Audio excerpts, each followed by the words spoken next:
আসসালামু আলাইকুম। আপনারা সবাই কেমন আছেন? আশা করি সবাই অনেকেই ভালো আছেন। আপনাদের দোয়ায় আমিও অনেক ভালো আছি। আজকে আমি আপনাদেরকে নিয়ে আসলাম আমার পান ক্ষেতের পান ভেঙে সেগুলো বাজারে বিক্রি করার জন্য যে রেডি করা হয় সেটা দেখানোর জন্য। তো আমরা চলে আসছি বরজে। তো এই বরজের পানটা আসলে ভাঙা হচ্ছে। পান ভেঙে এখানে গাদা দেওয়া হচ্ছে বা রাখা হচ্ছে। তো আপনারা দেখেন পানগুলো ভাঙা হচ্ছে।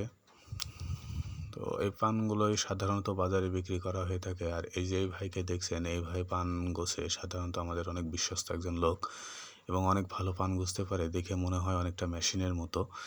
এই ভাইয়ের দায়িত্বই পান গোছা। এই যে দেখেন, এই ভাইও পান গোছে। পান গোছা দেখলে অনেক ভালো লাগে যে পানগুলো কত সুন্দর করে গোছে এরা।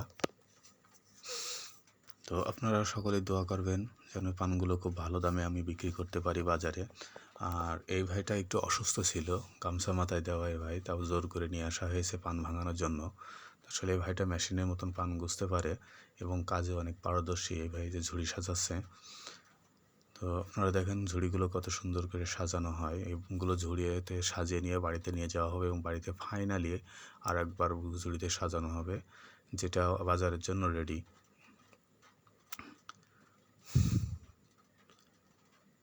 তো দেখেন ওই ভাইদের পান গুছিয়ে এসে আবার আরেকজনের পানের এখানে আসে, দেখছে যে এরা আসলে কেমন করে পান সাজাচ্ছে না কেমন কি হচ্ছে না হচ্ছে।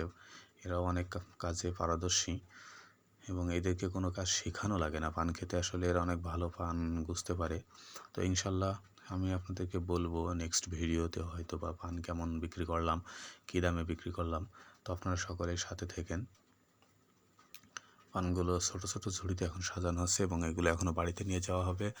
বাড়িতে নিয়ে যেয়ে আবার ফাইনালি বড় একটা ঝুড়িতে সাজানো হবে। তো দেখেন কত সুন্দর করে ঝুড়িতে সাজানো হয় এখানে। তো ফাইনালি আমরা চলে বাড়িতে এবং বাড়িতে সুন্দর করে ঝুড়ি বানানো হচ্ছে। ঝুড়ি যেটা বাজারজাত করার জন্য যে ঝুড়িটাই পান নেওয়া হবে সেটা তৈরি করা হচ্ছে। নিচে দেখেন কলার পাতা বিছিয়ে, নিচে দড়িয়ে বিছিয়ে সুন্দর করে সেই জায়গাটা তৈরি করা হচ্ছে এবং ওর উপরে আমাদের পানগুলো সব সাজানো হবে। এই যে সাজানো হয়েছে অনেকটা, আসলে ভিডিওতে সব দেখানো সম্ভব নয়, অনেক সময় ধরে এগুলো সাজাতে হয়। আর যে ভাই এখানে পানি সাজাচ্ছে, এই ভাই এই ঝুড়ি সাজানো খুবই ভালো এক্সপার্ট এবং আমাদের এলাকায় সাধারণত সকল পানি এই ভাইয়ের দ্বারা সব ঝুড়িতে সাজানো হয়। এই ভাই কাজে অনেক দক্ষ, অনেক বছর ধরে এই কাজটা করে আসছে এবং সুন্দর করে করে। আপনারা হয়তো দেখলে বুঝতে পারছেন যে কত সুন্দর করে সাজিয়েছে।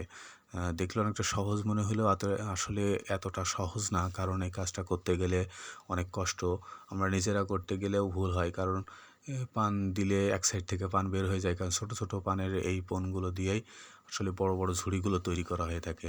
মানে ক্ষুদ্র ক্ষুদ্র পানের পণ দিয়ে বড় একটা ঝুড়ি তৈরি করা হয়ে থাকে, যেটা যদি আপনারা একটু ভুল করেন সাইড থেকে পান বের হয়ে যাবে, যেটা অনেক সমস্যা হয়ে যায়।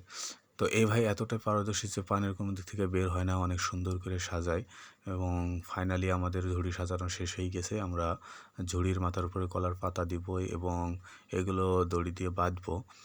অনেক সুন্দর করে বাঁধতে হয়, যদি সুন্দর করে না বাঁধা হয় বাজারে নিয়ে যেতে গেলে খুব সমস্যা হয়, কারণ অনেক দূরের বাজারে যাবে। গাড়িতে ওঠানামা করাতে গেলে ঝুড়ি আসলে খুলে যেতে পারে, সেই জন্য অনেক সুন্দর করে বাঁধা হয় কলার পাতা চাপা দিয়ে এবং কিছু চট পেঁচিয়ে। এগুলো দড়িতে অনেক টাইট করে বাঁধতে হয়, অনেক শক্ত করে না বাঁধলে আসলে পানগুলো নষ্ট হয়ে যায়। পানগুলো যদি ছেঁচে যায় বা দাগ ধরে যায় সেই ক্ষেত্রে পানগুলো খুব বেশি দামে বিক্রি করা যায় না। তাই সুন্দর করে চট জড়ানো হচ্ছে। এই যে এই জড়িয়ে এর উপর থেকে আবার সুন্দর করে বাঁধতে হয়। আসলে এগুলো দেখতে যতটা সুন্দর লাগে, কাজ করতে গেলে আসলে এতটা সুন্দর না। এগুলো অনেক ধৈর্যের এবং পরিশ্রমের কাজ। তো আপনারা দোয়া করবেন আমার পানটা যেন ভালো দামে বিক্রি হয়। এই টাকাগুলো দিয়েই সাধারণত বড়জের আর অন্য অন্য কাজগুলো করা হবে, কারণ বড়জের এখন বেশ কিছু কাজ করার সময় হয়ে গেছে। বড়জের সার মাটি দিতে হবে, কারণ সার মাটি না দিলে নেক্সট টাইমে ভালো পান হয় না, যে কারণে পানগুলো বিক্রি করা হচ্ছে। এবং আরও কিছু পান বরজে আছে যেগুলো আরও বিক্রি করা হবে, সেগুলো বিক্রি করে বড়তে সার নিয়ে আসতে হবে, বড়তে শলি নিয়ে আসতে হবে, নিয়ে এসে বড়তে কাজগুলো অনেক করতে হবে। বড়তে এখন নামানোর প্রায় সময় হয়ে আসছে, এই বর্ষা চলছে, এই বর্ষার পরবর্তীতে হয়তো আমাদের বরজ নামানো শুরু হবে। আমি আপনাদেরকে দেখাবো বরজ কীভাবে নামাতে হয়। তো দেখেন কত কষ্ট করে এই ঝুড়িগুলো বাঁধ দেওয়া হয়, 2 দিক থেকে 2 জন টানতে হয় এবং উপর থেকে একজন জোরে জোরে ঝাঁকি দিয়ে দিয়ে এই ঝুড়িগুলো টাইট করতে হয়। যদি এই টাইটগুলো না করা হয়ে থাকে তাহলে পানগুলো নষ্ট হয়ে যাওয়ার সম্ভাবনা রয়েছে, তাই অনেক কষ্ট অনেক পরিশ্রম করে এই ঝুড়িগুলো সাজানো হয়।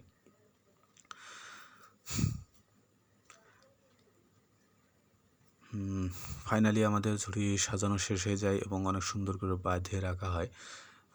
আপনারা দেখতে পাচ্ছেন কত সুন্দর করে ঝুড়িগুলো বাঁধে রাখা হয়েছে।